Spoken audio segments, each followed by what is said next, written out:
Subscribe Muhammad Amjad Nadwi, Indian Islamic scholar. أعوذ بالله من الشيطان الرجيم بسم الله الرحمن الرحيم يا أيها النبي إنا أحللنا لك أزواجك اللاتي آتيت أجورهن وما ملكت يمينك مما أفاء الله عليك وبنات عمك وبنات عماتك وبنات خالك وبنات خالاتك اللاتي هاجرن معك وامرأة مؤمنة إن وهبت نفسها للنبي إن أراد النبي أن يستنكحها خالصة لك من دون المؤمنين قد علمنا ما فرضنا عليهم في أزواجهم وما ملكت أيمانهم لكي لا يكون عليك حرج وكان الله غفورا رحيما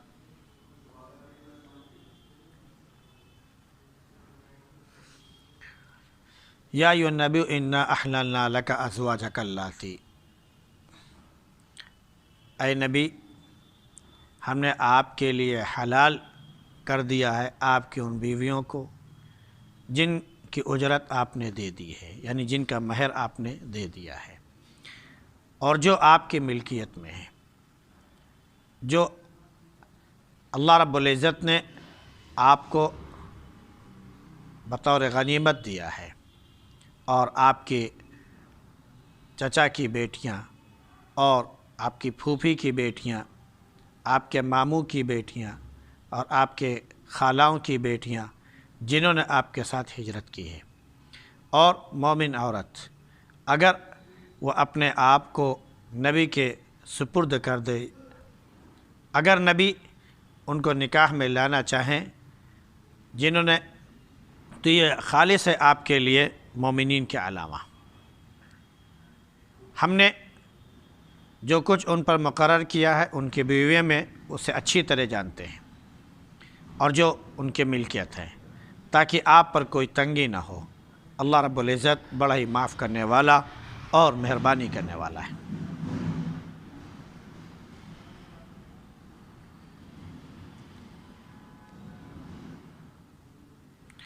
گزشتہ آیت میں طلاق اور طلاق کے بعد عدت کا ذکر آیا تھا کہ اگر کسی شخص نے نکاح کیا پھر طلاق دے دی اور دونوں ایک ساتھ نہیں ہوئے تھے، صحبت حاصل نہیں ہوئی تھی، تو عدت نہیں ہے، اور مہر متعین نہیں تھا تو مہر بھی نہیں ہے، بس کچھ بطور ہدیہ دے کر رخصت کر دیا جائے۔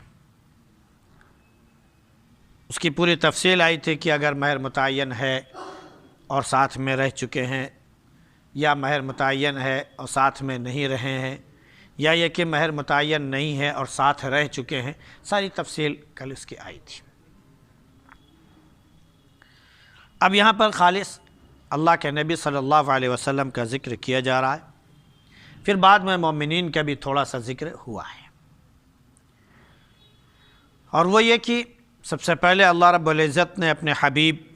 صلی اللہ علیہ وسلم کو اس بات کا اختیار دے دیا کہ جو بیویاں آپ کے پاس موجود ہیں وہ سب آپ کے لیے جائز ہیں، حلال ہیں، آپ نے ان کا مہر دے رکھا ہے۔ تو جن کو آپ نے مہر دے رکھا ہے وہ بھی آپ کے لیے حلال ہیں، اور جو آپ کی باندیاں ہیں وہ بھی آپ کے لیے حلال ہیں، یعنی حلال اس لیے ہیں کہ اگر آپ ان سے نکاح کرنا چاہیں تو کر سکتے ہیں۔ دو باندیاں اللہ کے نبی صلی اللہ علیہ وسلم کی خدمت میں آئی ہیں، جن میں سے ایک جویریہ رضی اللہ عنہ اور ایک حضرت صفیہ رضی اللہ عنہ۔ آپ نے ان سے نکاح کیا تھا، اور ان کا مہر جو ہے ان کی آزادی ہی رکھی تھی کہ ہم آپ کو باندی جو آپ ہیں ہماری، ہم آپ کو اس سے آزاد کرتے ہیں اور آپ سے نکاح کرتے ہیں، اور نکاح کا مہر یہی آزادی ہے۔ تو اللہ رب العزت نے یہ اجازت دے دی۔ یہ نبی صلی اللہ علیہ وسلم کے لیے خاص ہے۔ مزید یہ کہ اللہ رب العزت نے جو غنیمت عطا کیا تھا، اور غنیمت اس مال کو کہتے ہیں جو جنگ وغیرہ کے بعد حاصل ہوتا ہے، تو جو مال فے اللہ رب العزت نے آپ کو عطا کیا ہے، اللہ رب العزت نے وہ آپ کے لیے جائز کر دیا ہے کہ آپ اس کا استعمال کرنا چاہیں تو کر سکتے ہیں۔ پھر مزید یہ کہ آپ کے چچا کی بیٹیاں، پھوپھی کی بیٹیاں، ماموں کی بیٹیاں، خالاؤں کی بیٹیاں جنہوں نے آپ کے ساتھ ہجرت کی ہے، ان سب کو بھی آپ کے لیے جائز کر دیا ہے کہ اگر آپ ان سے نکاح کرنا چاہیں تو کر سکتے ہیں۔ پھر یہ کہ کوئی مومن عورت بھی اگر ہے اور اس نے اپنے آپ کو اللہ کے نبی صلی اللہ علیہ وسلم کے سپرد کر دیا ہے، یعنی اس نے یہ کہہ دیا کہ میں اپنی جان ہبہ کرتی ہوں آپ کے لیے، تو نبی کے لیے جائز ہے کہ اگر چاہیں تو آپ ان سے نکاح کر لیں اور ان کے لیے کوئی مہر وغیرہ بھی نہ رکھیں۔ یہ صرف نبی کے ساتھ خاص ہے، کسی اور کے ساتھ یہ خاص نہیں ہے۔ تو ایک خاتون تھی، ایک صحابیہ، جنہوں نے اپنے آپ کو ہبہ کر دیا تھا کہ ہم اپنے آپ اپنی ذات کو اللہ کے نبی کے لیے ہبہ کرتے ہیں، تو بعد میں لوگوں نے لعن طعن بھی کیا، لیکن اللہ رب العزت نے آیت نازل فرما دی کہ نبی کے لیے اگر کسی نے ہبہ کر دیا اپنے آپ کو تو وہ ملعون نہیں ہے، وہ قوم میں اور معاشرے میں بری خاتون نہیں ہے، وہ بری خاتون نہیں ہے، بلکہ وہ معزز ہیں، جیسے پہلے تھی ویسے آج بھی معزز ہے۔ اب نبی کو اختیار ہے کہ ان کو جس طرح چاہیں وہ رکھ سکتے ہیں، اگر رکھنا چاہیں تو رکھ سکتے ہیں، اور نہ رکھنا چاہیں تو اس کا بھی اختیار نبی کریم صلی اللہ علیہ وسلم کو حاصل ہے۔ یہ تو اللہ رب العزت نے اپنے حبیب صلی اللہ علیہ وسلم کے بارے میں نازل فرما دیا کہ یہ تمام خواتین جو ہجرت کر کے آئیں، جو آپ کے کزن ہیں، چاہے وہ پھوپھی اور چچا اور خالہ اور ماموں کی بیٹیاں ہوں، یا یہ کہ کوئی خاتون ہو جنہوں نے اپنے آپ کو ہبہ کر دیا ہو، آپ ان میں سے جس سے چاہیں نکاح کر سکتے ہیں۔ یہ صرف آپ کے لیے خاص ہے، اس کے علاوہ مومنین کے لیے خاص نہیں ہے۔ یعنی ایک تو یہ کہ اللہ رب العزت نے اپنے نبی صلی اللہ علیہ وسلم کے لیے تعداد ہٹا دی تھی۔ مومنین کے لیے کیا ہے کہ تم بیک وقت 4 نکاح کر سکتے ہو، اس کے اوپر نہیں کر سکتے ہو۔ یہ تعداد اللہ رب العزت نے متعین کر دی ہے، اس کے اوپر مومنین جو ہے بیک وقت اپنے نکاح میں 4 سے زیادہ عورتیں نہیں رکھ سکتے۔ لیکن نبی کریم صلی اللہ علیہ وسلم کے لیے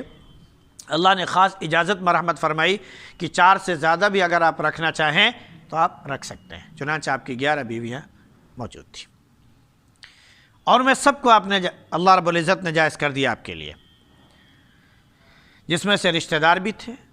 باندیاں بھی تھی، عام خواتین بھی تھیں، سب کو اللہ رب العزت نے آپ کے لیے جائز کر دیا تھا اور متعین کر دیا۔ لیکن مومنین کا جو معاملہ ہے، اللہ نے فرمایا کہ جو کچھ بھی ہم نے ان کے لیے حکم نازل کیا ہے وہ ہمیں اچھی طرح سے معلوم ہے، اور حکم یہی ہے کہ ایک تو یہ کہ 4 سے زیادہ نکاح نہیں کر سکتے ہیں، دوسرا حکم یہ ہے کہ بلا مہر نکاح نہیں ہوگا، بلا مہر نکاح نہیں ہوگا۔ نبی کریم صلی اللہ علیہ وسلم کے لیے خاص ہے کہ اگر کسی بھی خاتون سے بلا مہر ادا کیے ہوئے نکاح کرنا چاہیں تو اللہ کی طرف سے اجازت دے دی گئی ہے، تاکہ آپ کے لیے کوئی تنگی اور پریشانی نہ ہو۔ ورنہ اگر دیکھا جائے تو نبی کریم صلی اللہ علیہ وسلم کی جو عین شباب کی زندگی، جوانی کی جو زندگی تھی، وہ تو یہ کہہ لیجیے عبادت اور ریاضت میں گزری، اور ایک پاک باز خاتون کے ساتھ ہی آپ کی پوری زندگی تقریباً گزر گئی۔ اس کی مثال اس سے دی جا سکتی ہے کہ جب عین شباب آپ کا تھا تو اس وقت نبی کریم صلی اللہ علیہ وسلم 25 سال کے تھے، اور یہی عام طور سے نکاح وغیرہ کا کہہ لیجیے نکاح وغیرہ کی عمر ہوتی ہے۔ تو اس وقت آپ نے تجرد کی زندگی، یعنی تنہا زندگی بسر کی، آپ کے نکاح میں کوئی خاتون نہیں تھی، اور 25 سال کی عمر ہوئی تو رشتہ داروں اور عزیزوں کے کہنے پر اور اصرار پر اور خود حضرت خدیجہ رضی اللہ عنہا کے پیغام بھیجنے پر آپ نے ان سے نکاح کیا، اور جن سے نکاح کیا یعنی حضرت خدیجہ رضی اللہ عنہا، ان کی 2 مرتبہ شادی ہو چکی تھی، 2 مرتبہ وہ بیوہ ہو چکی تھی۔ اب تیسرا نکاح نبی کریم صلی اللہ علیہ وسلم سے ہو رہا تھا، اور اس وقت ان کی عمر 40 سال تھی۔ آپ صلی اللہ علیہ وسلم کی عمر 25 سال اور خدیجہ رضی اللہ عنہا کی عمر 40 سال تھی، 15 سال وہ آپ سے بڑی تھی۔ پھر آپ کے تمام اولاد انہی سے ہوئی۔ تو گویا کہ اپنے سے بڑی خاتون اور ایک کافی بڑی خاتون سے آپ نے نکاح کیا، اور عین جوانی اور شباب کی عمر میں آپ نے نکاح کیا، اور انہی کے ساتھ پوری زندگی گویا بسر کر دی۔ اس کے بعد پھر ان کے انتقال کے بعد پھر نبی کریم صلی اللہ علیہ وسلم دوسری عورتوں سے نکاح کیا، پھر آپ کے نکاح میں 10 بیویاں آئیں۔ تو یہ اجازت خاص اللہ رب العزت کی طرف سے نبی کریم صلی اللہ علیہ وسلم کے لیے۔ تو کہنے کا مطلب یہ کہ یہ جو اجازت اللہ نے دی ہے، ایسا نہیں تھا کہ آپ جو آج لوگ الزام لگاتے ہیں کہ آپ عیش پرست تھے، آپ خاتون پرست تھے وغیرہ وغیرہ، اس لیے نہیں تھا، بلکہ اس لیے تھا تاکہ آپ کے نبوت کی جو تعلیم ہے، آپ کا جو پیغام ہے، وہ تمام لوگوں تک صحیح پہنچ جائے۔ کیونکہ جو آپ کے ساتھ اندرون خانہ ہے، یعنی گھر کے اندر جو لوگ رہ رہے ہیں، گھریلو معاملات تو وہی بیان کریں گے نا، دوسرا تو نہیں بیان کر سکتا۔ آپ صلی اللہ علیہ وسلم نے عمومی احکام جو تھے آپ نے عمومی طور پر بیان کیے، جو اندرونی معاملات تھے وہ کون بیان کرتا؟ وہ تو صحابیات ہی بیان کریں گی، وہ تو امہات المومنین ہی بیان کریں گی۔ تو نبی کریم صلی اللہ علیہ وسلم نے عورتوں کو اپنے گھر کے جو مسائل ہوتے ہیں اور عورتوں کے جو معاملات ہوتے ہیں، وہ اپنے عورتوں کے ساتھ آپ نے برتے، ان کے ساتھ آپ نے سلوک کیا، اور انہوں نے اپنے بارے میں پورا بتایا کہ نبی کریم صلی اللہ علیہ وسلم کا معاملہ ہمارے ساتھ ایسے تھا، آپ کا سلوک ایسے تھا، لہذا یہی سلوک تمام مومنین کو بھی کرنا چاہیے۔ حالانکہ ایک طرف یہ بھی حکم دیا گیا ہے کہ کوئی بھی شخص اپنے گھر کی بات باہر نہ بتائے، کوئی بھی شخص اپنے گھر کی بات، اندر کی بات، اندرون خانہ کمرے میں میاں بیوی کیسے رہتے ہیں، ان کی زندگی کیسے ہے، کس طرح رہتے ہیں، کس طرح اٹھتے بیٹھتے ہیں، ان کے کیا معاملات ہیں، وہ ان تک آپس میں صرف محدود ہونا چاہیے، اس کے آگے نہیں۔ اللہ نے میاں بیوی کو ایک دوسرے کا لباس بنایا ہے۔ لباس کیا کرتا ہے؟ عیب چھپاتا ہے، ننگا پن ختم کرتا ہے۔ تو میاں بیوی ایک دوسرے کا لباس ہیں، ایک دوسرے کا لباس ہیں، تو یہ ایک دوسرے کا عیب چھپائیں، نہ کہ ایک دوسرے کا عیب ظاہر کریں۔ ایسے لوگوں کے بارے میں جو رات میں اپنی خاتون کے ساتھ، بیوی کے ساتھ گزر بسر کرے اور پھر صبح آ کر اپنے دوستوں میں بیان کریں، اللہ رب العزت کی سخت لعنت اس شخص کے اوپر ہے، اللہ اس سے بڑا سخت ناراض ہوتا ہے۔ اس کی بہت سختی سے ممانعت کی گئی ہے کہ آپ کے گھر کا جو معاملہ اندر کا ہے، اپنے کے میاں بیوی کا جو سلوک ہے، معاملہ ہے، وہ باہر کبھی نہیں آنا چاہیے۔ اندر آپ کیسے رہتے ہیں، اللہ نے اس کی آپ کو اجازت دی ہے، آپ کا معاملہ ہے۔ تو لیکن شریعت بہرحال اصول بنا رہی ہے، اور نبی کے ذریعے اصول بننا ہے۔ تو صحابیات نے، امہات المومنین نے تمام معاملات بیان کیے۔ اب رات میں آپ کب اٹھتے ہیں، کب آپ نے عبادت کی، کب آپ سونے کے لیے آئے، کب آپ اٹھ کر چلے گئے، وغیرہ وغیرہ ساری کیفیات ملتی ہیں، اور تمام امہات المومنین بیان کرتی ہیں کہ آپ کے معاملات ہمارے ساتھ کیسے تھے، آپ کس طرح ہمارے ساتھ زندگی بسر کیا کرتے تھے۔ تو ساری چیزیں اس کے ذریعے جو شریعت کے جو اصول تھے وہ سامنے آئے۔ تو گویا کہ اللہ رب العزت نے آپ کو اجازت خاص جو عطا فرمائی تھی وہ اسی مقصد سے، تاکہ اسلامی جو تعلیم ہے وہ تمام مومنین تک صحیح پہنچے۔ تو اس لیے اجازت دی گئی تھی، اور اللہ کی طرف سے خاص انعام تھا آپ کے لیے، اور مومنین کو اس کی اجازت نہیں دی گئی ہے۔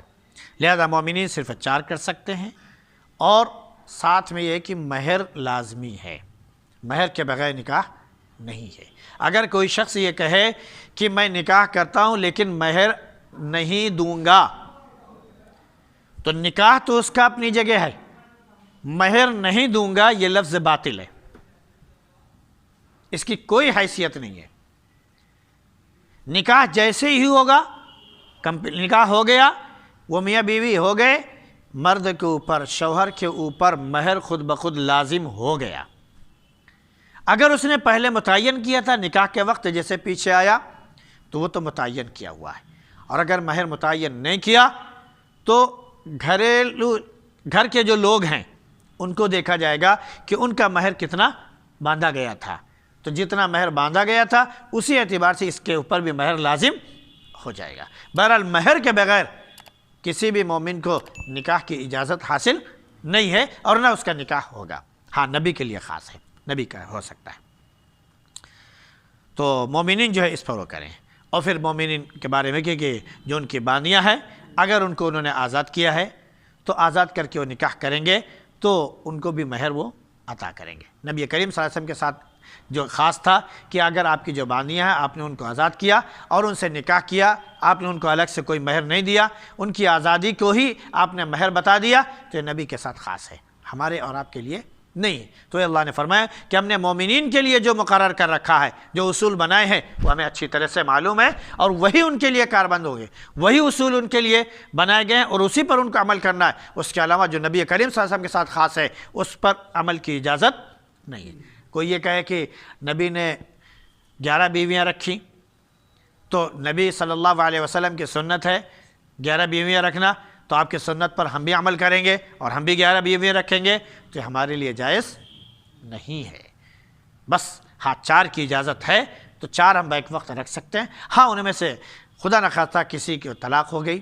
یا یہ کہ کسی کا انتقال ہو گیا، تو اب آپ کے نکاح میں 3 بچی ہوئی ہیں، اب آپ چوتھی پھر سے لانا چاہیں